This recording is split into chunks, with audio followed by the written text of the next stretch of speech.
I would think that something identifiable as unstable ordnance would be low on your list of fun and healthy things to carry.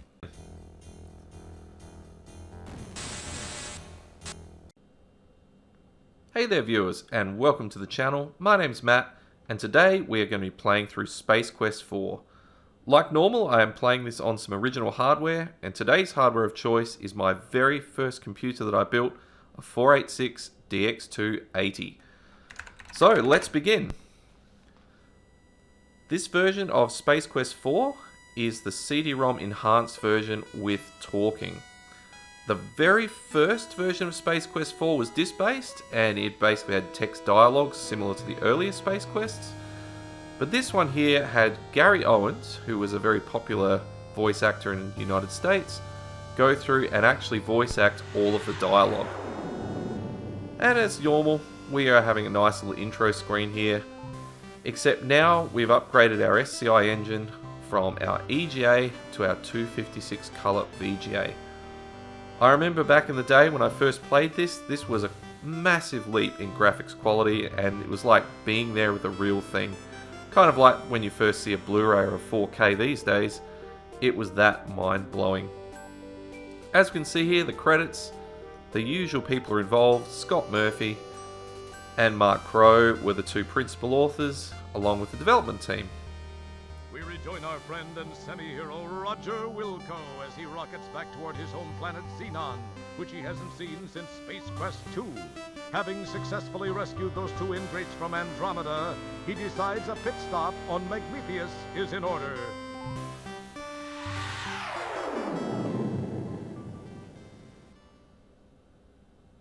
During the descent to this cosmic canteen, he is unaware of the interest that has been generated regarding his fate.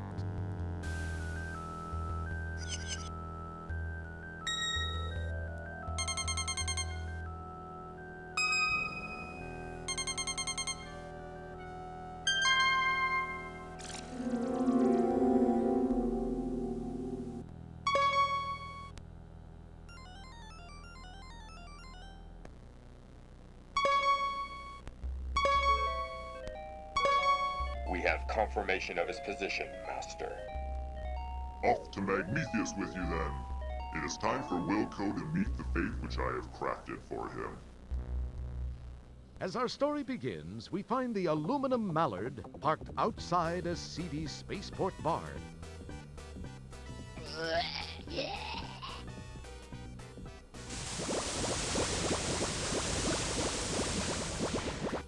We join Roger as he relates one of his greatly exaggerated tales of adventure. The aliens are only too happy to listen, as long as Roger is by. See, there was this deadly root monster, a ferocious swamp creature, and a Labion terror beast to contend with. Then I had to outsmart another of Vohaul's gorillas and steal the shuttle so I could penetrate the asteroid fortress and pull the plug on... Are you Roger Wilco?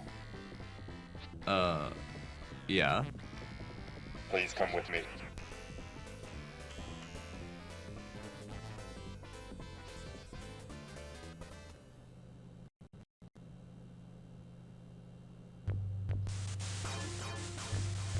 Hello, Roger Wilco. Surprised to see an old friend?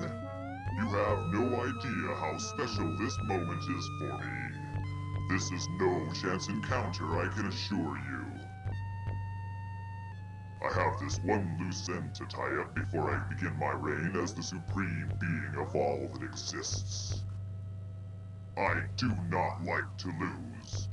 You are a blemish on what would otherwise be a perfect record of domination, terror, and invincibility.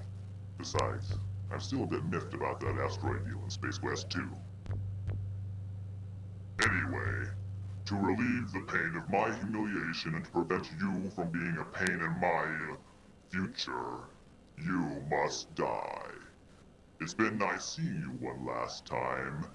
Then, do the dirty deed.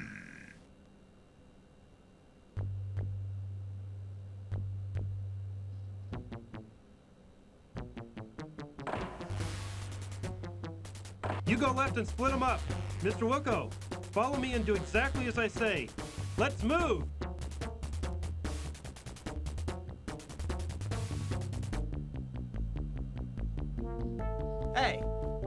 to know what the... Listen, I can't explain it all to you now. They've got a beat on our coordinates. We've got to move fast. We gotta do this fast. Shield your eyes. Jump into the time rip. Do it now. You've got to.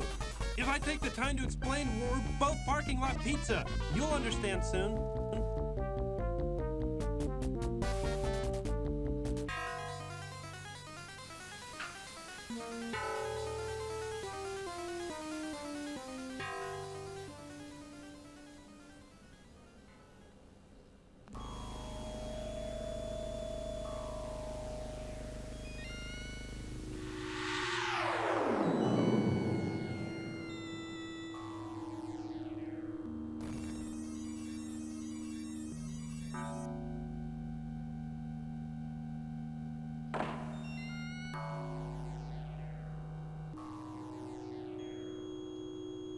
Now where am I? You wonder aloud to non-existent auditory organs. This place sure looks homey.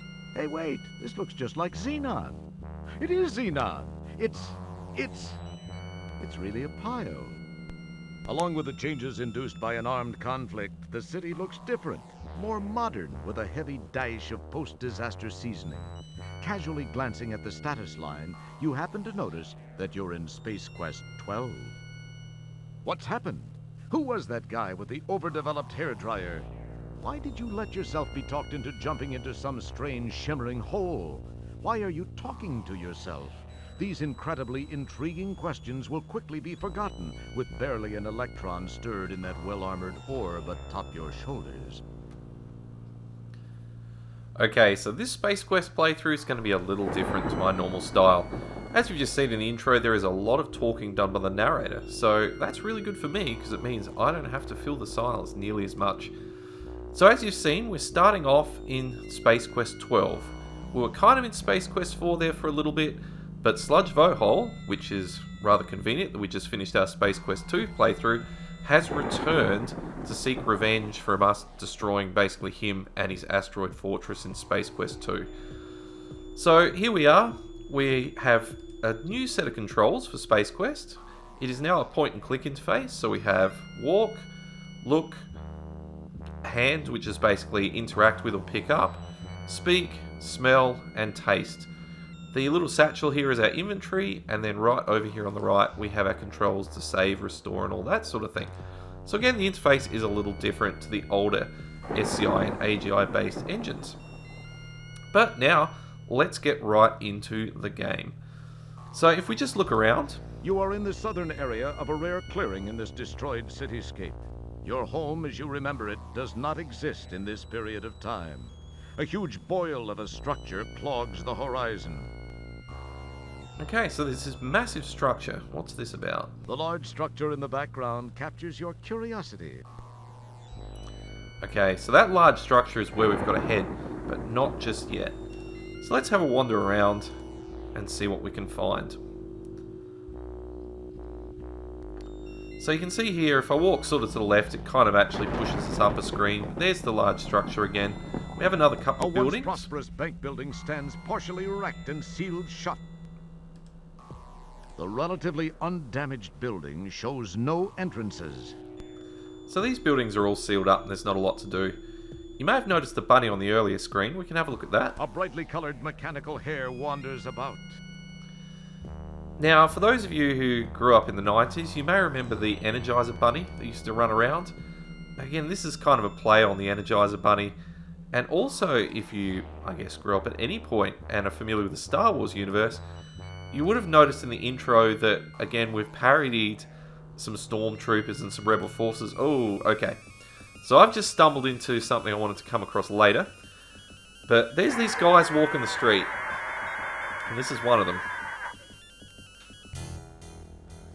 And you can see he kind of screamed at us when he saw us. And now we have been shot. We're glad you could play Space Quest 4. As usual, you've been a real pantload. So like most Space Quests, this one's pretty brutal. Sure you want to Since I haven't saved, we might as well just restart. We can take a closer look at that guy in a minute, but we can't let him get too close to see us because again he'll call the droid, which will shoot us. So what have we got here? A quick inspection reveals nothing of interest other than a glove box. So let's have a look at the glove box. Don't. And After taking a quick look around to reassure yourself that the place is as dead as it looks, you snitch the Pocket Pal laptop. great, so we just scored ourselves a laptop. Now, for those eagle-eyed viewers, you may notice that this little craft here looks very reminiscent of a skimmer also in Star Wars. So again, the authors love to parody things, especially in Space Quest 4, and you would have also noticed it in Space Quest 2 and 3, but it's a little more obvious in this one, just due to the fact the graphics are a little bit nicer. Alright, let's have a look across at this screen. So here we have another kind of A battered decrepit and building. boarded storefront shows the wear and tear a little war can have on it. So another building we can't get into. But what do we have here? It's a lightweight, worn piece of rope. Okay, so we've got a rope. Let's grab the rope, but even more fun, let's see if we can taste it. You run the risk of tying your tongue in a frayed knot. Classic. And we can also smell it. Smells like a frayed old length of rope. There we go. You take the small, frayed, useless-looking length of rope. My apologies if I talk over the narrator a little bit as we get started. This is the first game I've actually played through and recorded. Not again. But yeah, this is the first game I've played through and recorded actually with narration, so it's a little tricky getting the timing right. But we're about to get shot again.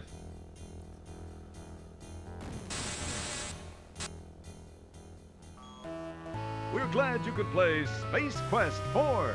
As usual, you've been a real pantload. Okay. Are you sure you want to restart? Alright, let's blaze through this and actually get somewhere without getting shot by the robot. So the main things here in these screens are to get the laptop from the little skimmer. After taking a quick look around to reassure... And then heading back over here to grab the rope. Hopefully this time we can get off the screen quickly enough we can actually look at the guy walking around that screams at us and calls the robot, because that is always interesting. Now the rope is useful in just You a take sec. the small, frayed, useless-looking length of rope. Alright, so now we need to head up here. Trick to this is we need to get into this little crevice. Just like that. So we're out of sight. I'm going to save the game here so I don't have to keep restarting. We're going to call this one Matthew at Bunny. Now you'll notice you've got the rope. It's always a good idea to look at things in your inventory, which is kind of what we did in Space Quest 1 and Space Quest 2. And you can do that if you go into the inventory screen, use the eye icon. Piece of rope. A crummy piece of rope. And it says a crummy piece of rope. One other thing you can do here, which is a bit tricky, is if you click on it to select it, notice how it's changed shape, and it now looks like a snare. What do you use a snare for? Well, you catch animals. So let's put the snare out here. And we're just going to wait a sec. And what do you think's going to come on by? I can hear it. And then... That was without a doubt one of the finest examples of bunny snatching I've ever seen. The stress placed on the rope during the bunny snatching was too much. You cast the useless fibers aside. Excellent. So with the sort of point and click interface, you've got to be a little bit more careful to actually really examine the things in your inventory, because it doesn't really rely on text to tell you, this is a rope shaped like a snare. It relies on you clicking on it and visually seeing. Same thing with the bunny here. If we have a look at it, notice it's got a little battery in the back. And we can grab that little battery out. You extract the portable power pellet from the back of the bunny's polyplastoid torso. And then A battery. we have a battery. So again, this little dude, he looks very much like the Energizer Bunny, but again, to avoid trademark problems, and we'll talk about this a bit later, they've taken that out or never used it in the first place. So we can also look at the Pocket Pal laptop, and if we notice there's a hole in the side here, Now we can sort of just click backwards and forwards on the hole. The key here is you can't get a voice cue. You have to just rely on the fact that this looks like a battery goes in here. So You plug the mobile power cylinder into the laptop. now we have a laptop with a battery. Your Pocket Pal now has power. Now all you need is a place to use it. So the trick with the Pocket Pal is it's a dumb terminal. Oh, here's the guy. Let's use this opportunity. This is the only form of actual life that you've seen here. Its clothes are tattered, and a grotesque metal contraption is clamped to its head, which serves to hold the eyelids permanently open. Okay, so we know what it does if we get close to that guy, so we're going to avoid that. But he's like a sentry that walks around alerting the robots in this time period to come and basically eliminate anything that's alive. So if we go up a screen, we can see there is a nice little grate here. Now, we're going to come back to that in just a second. First, we're just going to wander across this way. And I might even just save it just in case to Matthew with Bunny. And let's just have a wander over here. Another thing that was great about Space Quest 4 is they really captured the ambience, especially at this desolate city scene. Now, what have we got here? The structural warpage and the enormous gaping hole indicate a violent end for this corroding battle machine. So we've got a battle machine. Let's have a look at that little hole. So what have we got in here? Surprisingly, no one has taken this small, innocuous-looking piece of unstable ordnance. So we've got a piece of unstable ordnance. Now, we can try and eat it. It tastes like nothing Uh-oh. you'd ever want to put your tongue on again. Okay, hear the ambient music change? That means a robot's about to come. But Okay, let's take the you unstable now have ordnance. the unstable ordnance. Remember, it was your idea. Good luck. Okay, so we're about to get shot again. Probably. Yep. Okay. So, again, rather unforgiving. We're glad. But what we can do here is we can just be a bit quicker about it and not talk as much. And let's go grab that unstable ordnance. Now, most of you probably know what an unstable ordnance is in the audience here. But for those of you who don't know, don't go looking it up just yet. We'll have a nice practical demonstration. Okay, you now have the unstable ordnance. Remember, it was your idea. So now we've Good picked... luck. Oh, good luck. Now we've picked up the unstable ordnance. We are going to save our game. So Matthew with ordnance. And let's go for a wander back. Oh, that stupid robot's coming again. We might just get off the screen. Yep. The nice thing about that is hear the little did-a-dung at the end. We actually gained a point for evading the robot, so that goes towards us actually getting a perfect score, which is, I've found, very hard in this game. But nonetheless, we're going to try. So here we are, another sort of desolate street corner. A large void indicates the absence of any dense matter. You are at the eastern boundary of a clearing in this ruined city. Passage to the east is impossible due to a great void in the landscape. And what have we got here? A fluid-looking mass lying in the gutter is actually crystallized toxic runoff. Ooh, that sounds like something we can eat. It's definitely the most nauseating thing to taste in the whole non-liquid liquid family of tastes. Maybe not. Okay, so let's take a look at this grate. This grate has crud, gunk, and sludge built up around the edges. You can see through the grate, but can't make anything out. Alright, so there's a bit of a clue. We can see through it. So let's try and raise it.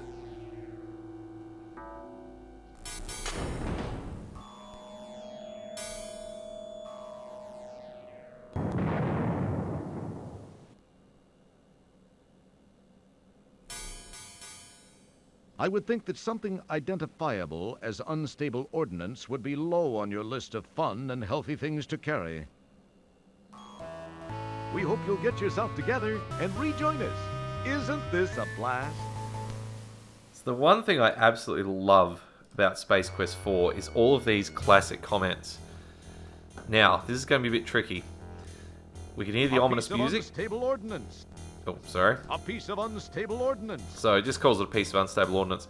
The key to this is we've got to put the unstable ordnance back and get out of here very quickly. I think we've done it. Yep. Okay, so unstable ordnance just means basically a piece... Oh, what is the probability? Okay. Let's try this again. A very...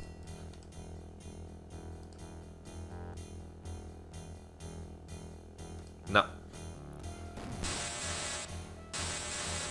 And again. A very... I think it's semi-random where the guy is, so we should be okay. I think. Nope, it's not semi-random. Okay. I may have to do this from an earlier save game, but let's give it one more shot.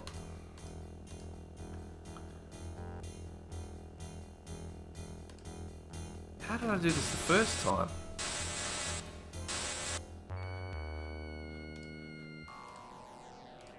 A very...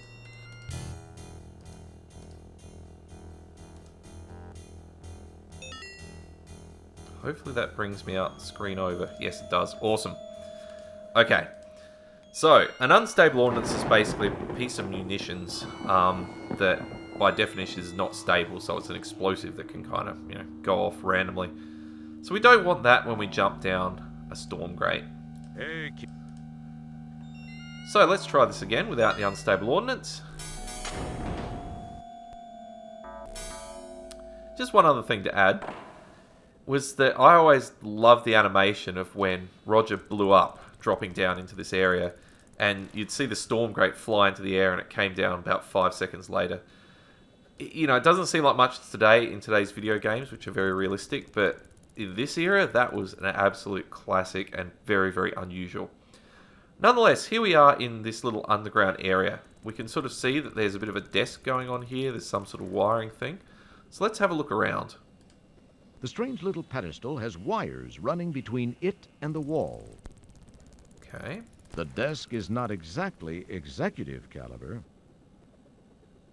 It's an empty jar with a lid, neither of which does anything entertaining. It's just an average old-fashioned desk blotter.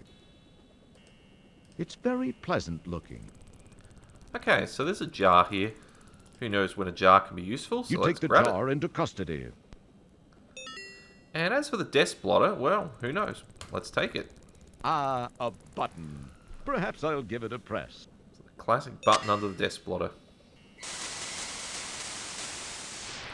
Data entry 22795. This message is to whomever may be so fortunate as to find it. I am Professor Lloyd, lead designer of the Xenon supercomputer project, the ultimate in artificial intelligence. The computer was designed to enhance our lives, but instead ended up being the ruin of us all. We made the mistake of tying it into the most important facets of our existence here on Xenon, including our weather control and defense systems. It seemed like a sound idea at the time, and all proceeded well for about 3 years. It was around then that a deep space salvage operation recovered what appeared to be some sort of antiquated data storage unit contained in a flimsy cardboard box on which the words Leisure Suit Larry were imprinted. On its back was the picture of a not particularly wholesome gentleman, but that's another story. My counterparts exhibited shameful behavior as they tore open the box to get at its contents. I could not understand the commotion it generated. The data was uploaded into the supercomputer for analysis. As a result, a crippling virus spread through the machine like a bad social disease. All control of the computer was lost. All screens went blank. Then these words were displayed by the monitors and uttered by the vocal outputs. Wilco must pay. From that day forth, the possessed computer waged war on the inhabitants of Xenon, using our own weapons against us. Some managed to escape to other planets. Those of us who remained stayed to fight the machines and robots under its control. It was a bloody war. Those of us that were not killed were taken captive and modified. These cyborgs infiltrated the loyal ranks of resistance, rooting out almost all of our hiding places and exposing us to the mechanical menace. Some of these poor souls still wander the streets. As of this recording, we are down to only a handful of rebels. My health is deteriorating rapidly. To make matters worse, I've just learned that the computer has unraveled the mysteries of time travel. I've sent my 2 best men to attempt to steal this new technology. If you are not a machine, then perhaps they were successful. Please realize, you are Xenon's last hope.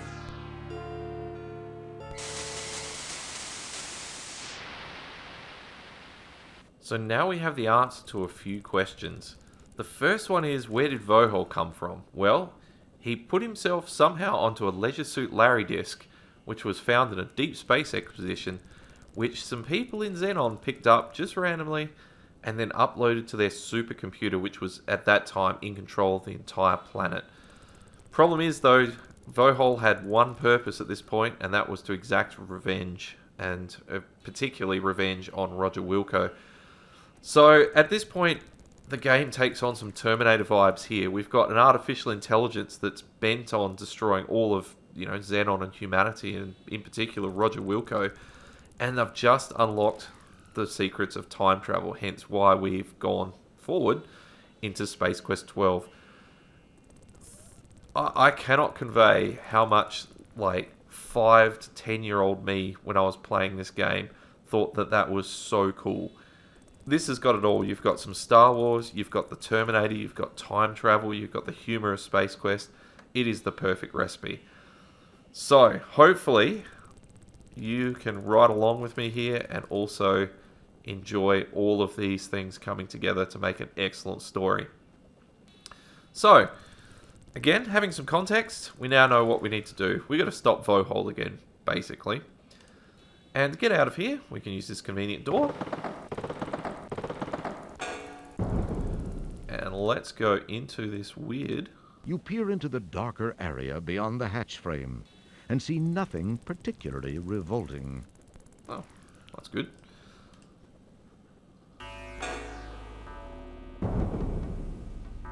Oh no! The door has shut and there's no way back.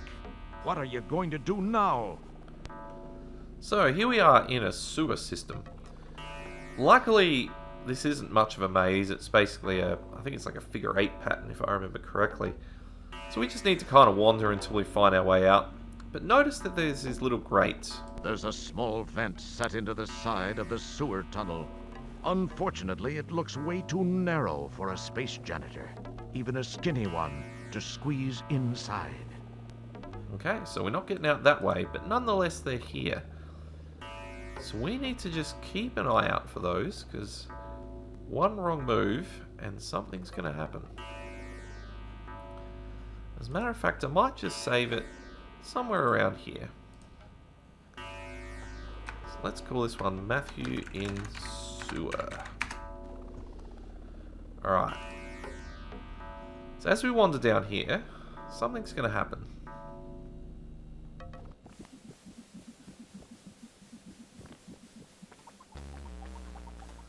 So we've got this little slimy puddle following us. That's kind of cool. Let's see what happens if I just stand here and we wait for it to overtake us. Maybe I'll walk a little bit further.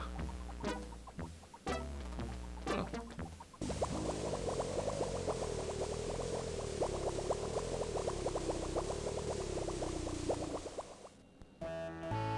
As the green slime dissolves the flesh from your bones, you think, hey, this stuff consumes 47 times its weight in acid.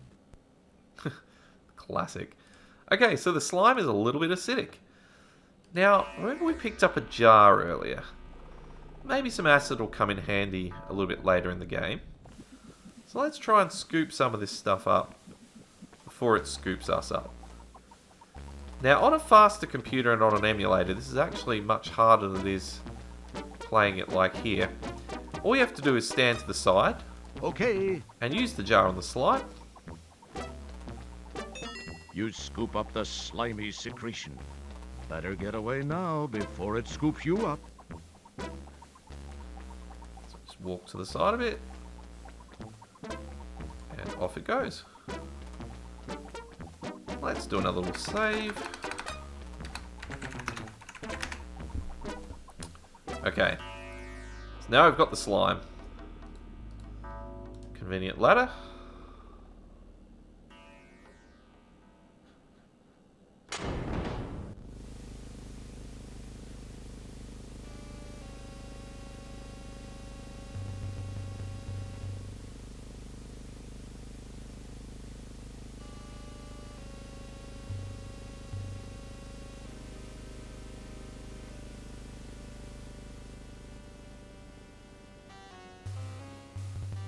Now notice these little guys are running out. We've got to wait till they run off the screen, then we leave. Now I often wondered if it's possible to pick up the unstable ordnance and then kind of, you know, blow up the ship here. I think the answer is no. Let's give it a shot. We're glad you could play Space Quest 4. So the answer is definitely no. The next little part after we get out of the sewer here is we're going to board a ship. And I always thought it would be cool if we pick up the unstable ordnance at the last minute and then as the ship takes off it blows up or something. But unfortunately the sequel police just come and shoot you if you even try and look in the little hole in the side of that battlebot. So we can see the ship landing here. And just like before, the little guys are going to come out. And if we exit immediately while the guys are running here, they'll just see us. So we need to get them off the screen, then leave, and then we need to walk straight over to the ship. If we go sort of north or south from here, again, you just get shot immediately. So here's a ship. You look at the finely sculpted ship. It looks to have been designed for atmospheric operation, probably used solely for patrol excursions. Okay. This is where those militia types enter and exit the shuttle. Okay, so that's where the guys come in. This seems to be a relatively spacious landing gear compartment. Wonder how cramped it gets in there when the gear is stowed. Okay, so there's a relatively spacious landing gear compartment. So that's probably a bit of a clue as to how we're going to board the ship. Now, I don't think you can board from the front. Oh, yes, you can. This could be fun.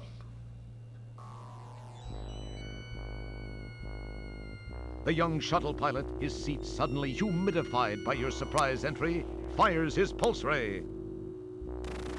The shot just misses you and then bounces off the reflective surfaces of the cabin, eventually managing to fatally perforate you. Just as you fade from the living organism club, you think, in amazement, so that's what my spleen looks like.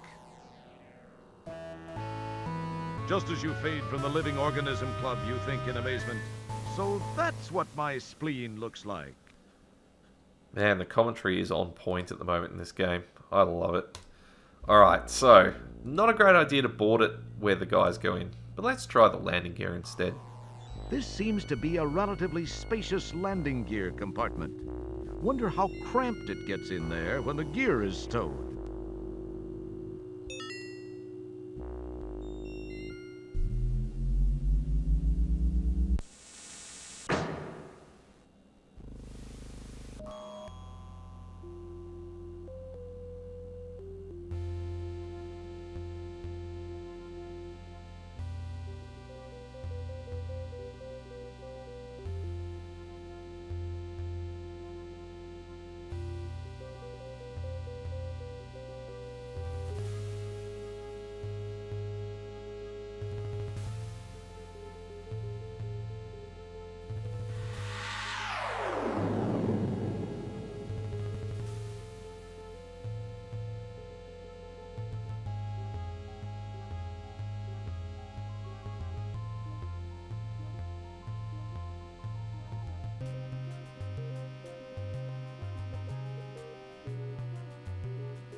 Alright, so here we are in the big building, which we'd sort of noted at the beginning, and tried to make our way here too for some time.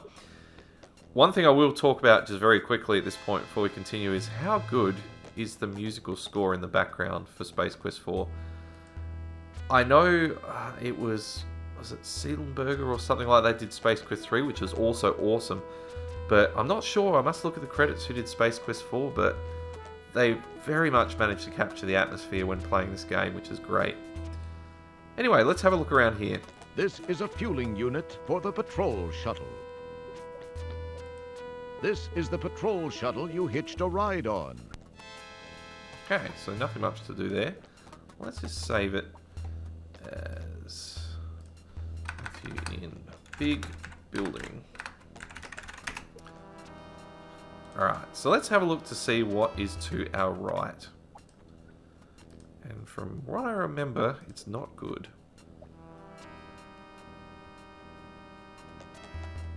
Uh-oh. We're glad you... Okay, so to the right, we get shot. Let's try to the left.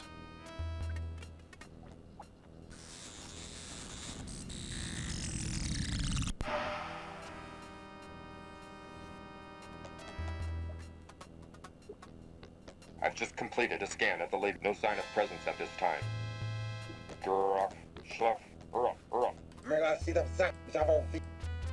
Okay, I kind of stuffed up there because I clicked over the dialogue, but let's actually listen to what they're saying this time.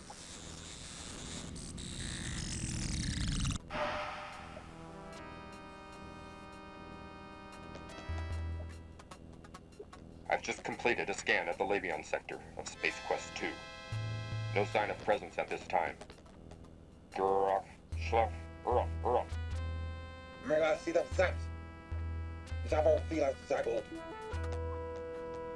Okay, so now we're going to very quickly get into this time pod.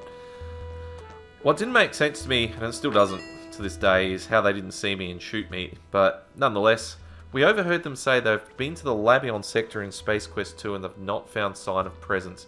So they are looking for me, or looking for Roger Wilco, I should say more accurately, in all of the different Space Quest time sectors. Now this thing here is a time pod. When you bought the game back in the 90s, like I basically did with my parents, it came with a thing called a Space Piston magazine, a physical magazine, and it had a big advert about buying a time pod and all the features that it's got and that sort of thing. So it gave you a bit of backstory as to what you're getting into.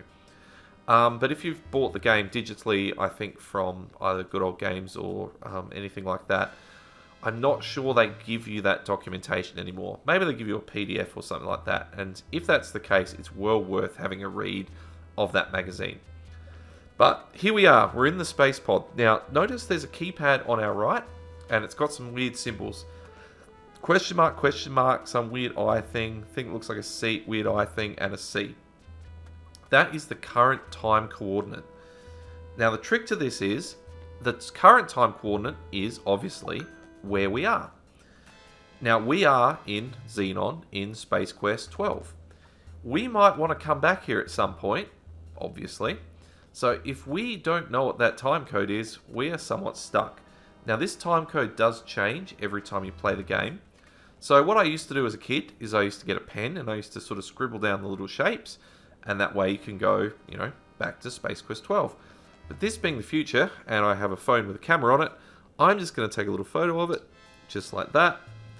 Obviously you can't see it because this is a recording of the game, but I have recorded this little time code here. Great. While we're at it, let's have a look in the pod. Some sort of monitor, probably used to monitor something or other. So, not useful? The readout displays some interesting symbols similar to those on the keypad. You wonder if these might bear some significance. I wonder. That button opens the canopy. Let's not do that. This is a small panel which provides access to the innards of the time pod. If you have a 3P223 4QR access panel wrench, that is. And we do not. It's a large compartment that's probably full of instruction manuals, code books, time maps, and the like. Too bad it's also locked. That sucks.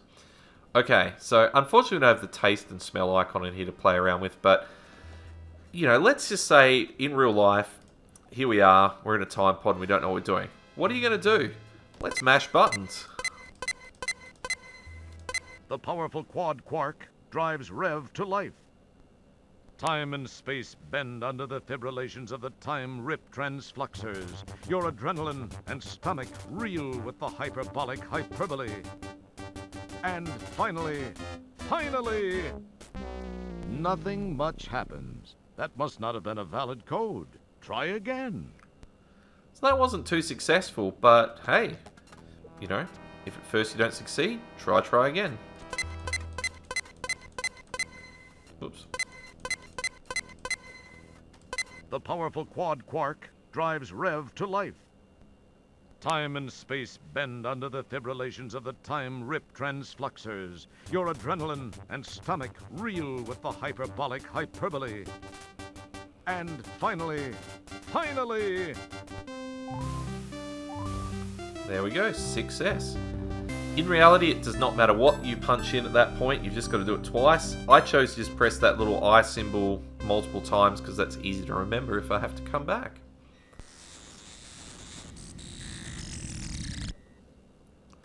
So if we now casually glance at the status line again, we're now in Space Quest 10, the Latex Babes of Estros, which I think is a play on the Something Babes of Phobos or something like that. I never actually knew, and I must admit I've never looked it up, but it definitely is another play on a sci-fi thing. So here we are, let's have a look out the viewport. Peering through the port, you see an unusual land. Its wind-carved pinnacles and buttes bring back memories of the planet Corona, where this whole adventure mess started. So it reminds us a little bit of Space Quest 1. Always loved how that little thing goes, nick. Little windscreen. Okay, let's save it, because there is a few ways, like normal, of doing silly things. Let's call it Matthew on Estros. Alright, so the first cool thing you can do is you can just step completely off the cliff.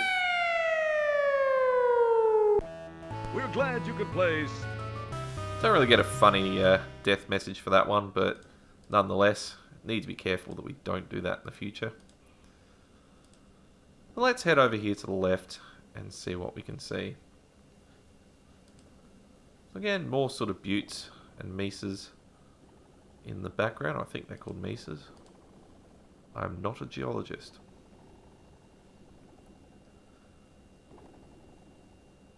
Down here, if we're very quick, you can see a person off to the bottom left.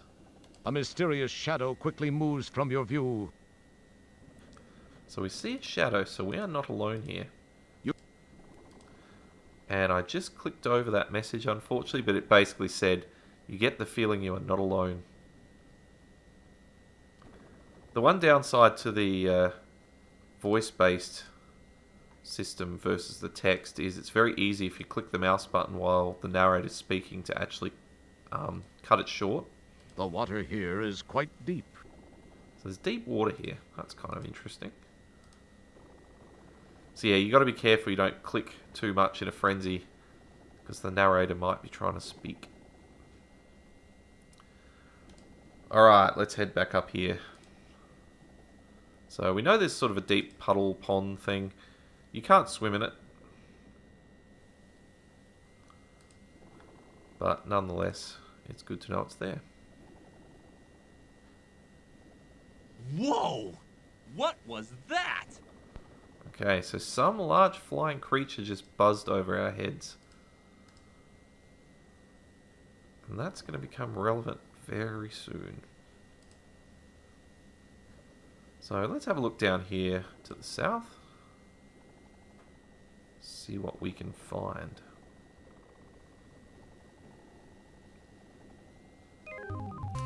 And we have been picked up. Wow, what an incredible view! Wow, what an incredible view! So can't sort of do much with the bird. Wow, what an incredible view! So we just get the same message. Ooh.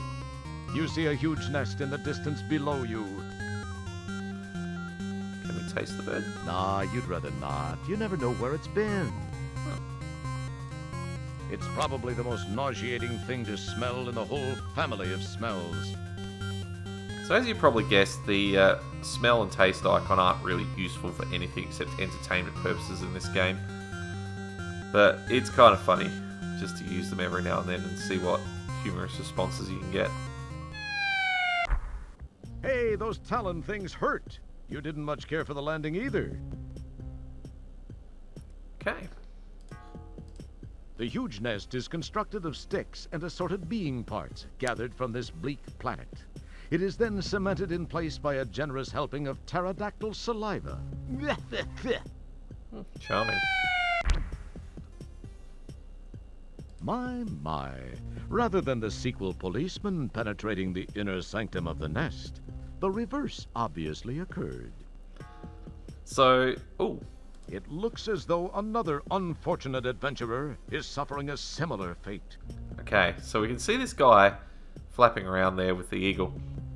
That's actually a reference from King's Quest V, which is certainly a playthrough we'll do one day, where you actually get picked up by an eagle, funnily enough. But nonetheless, it doesn't really play through into the Space Quest timeline or anything. It's just a funny thing the authors put in. So, one of the sequel policemen, who was obviously chasing after us, has been picked up by the eagle and dropped in the nest, just like us, but the nest has penetrated him. So we'll do a quick search.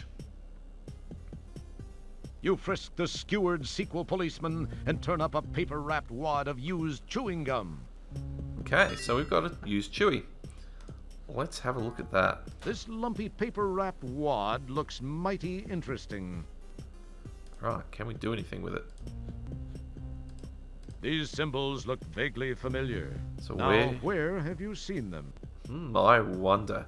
So obviously they are timecode symbols. So you can see here we've got the last 3, but we're missing the first 2. So it's always a 5-digit or 5-symbol combination. So we can't actually remove the gum, no matter how much we click and try. But we've got to see if we can find those other coordinate symbol thingies somewhere else. Excellent. Now, I think you can be kind of gross and... Take it from someone who knows sick. Licking corpses is going way beyond simple dementia. Get a grip, pal. That's pretty bad. Okay, so let's get out of here. We can see that... You notice a small breach in the side of the nest. So there's a breach in the side of the nest. I'm just going to save it here just in case the next part doesn't pan out for us. Okay, just looking at the time, we're heading up towards the 40-45 minute mark, so I think that's going to do it for part 1.